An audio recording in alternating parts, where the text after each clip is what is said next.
So far, we've talked about the politics of language. We've also talked about the intersection of madness and race, madness and gender, madness and sexual orientation. We've also talked about the changing relationship of madness and work. The next set of modules is about political action, specifically that action undertaken by people who have or are having encounters with madness. A new social movement emerged in the late 60s. Originally called the Mental Patients Liberation Movement, it is now commonly called the Consumer Survivor Ex-Patient Movement. I've developed a metaphor to illustrate the different phases of the movement and the different activities the movement has undertaken and continues to undertake. Our metaphor requires a table.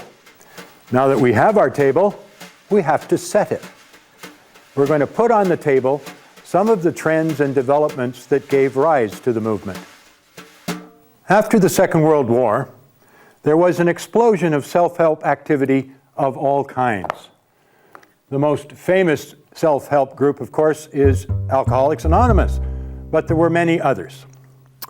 The asylums that were built 100 years before were overcrowded and falling down.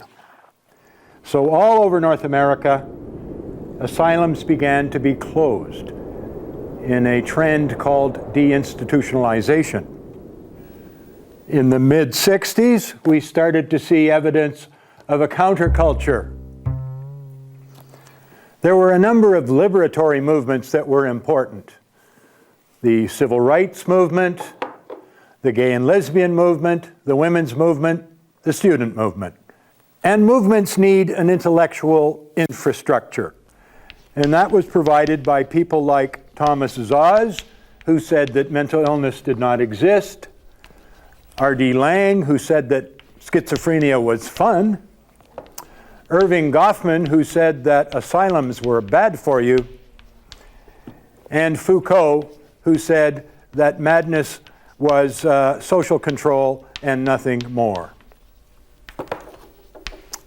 The table is almost set, but there was the development of psychotropic medication.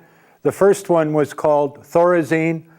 When it was introduced in North America in 1954, experts believed that mental illness would be a thing of the past by the year 2000. The table is set. By the late 60s, psychiatry often meant forced confinement and forced electroconvulsive therapy. Survivors wanted to turn the tables.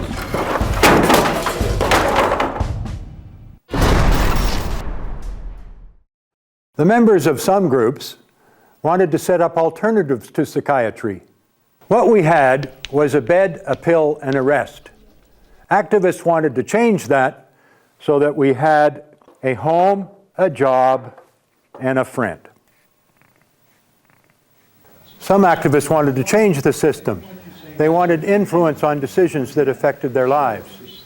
They wanted a seat at the table. Oh, there's David Reville. Maybe it's time to roll up our sleeves and get down to one. For some, a seat at someone else's table just won't do. They want tables of their own. We are the psychiatric survivors of Kingston. We have our own table, and we have our own agenda. Housing, we've got income, and you, important. And you. Lots of survivors are poor. That's because they have difficulty getting and keeping jobs.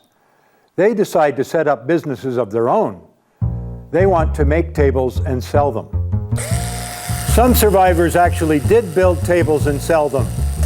Other survivors found other businesses to do. Many activists want to tell their stories. They have ideas about how to change things. They table their critique. When we tabled our critique, we used books and pamphlets and other media. Some of us did art shows, but all of us wanted the system to change, and we wanted to say why. Like all social movements, the consumer survivor ex-patient movement is in constant flux. 40 years on, things have changed. Some people have moved on. there have been wins and losses. There's a lot of interest right now in madness. Exactly what that interest produces remains to be seen.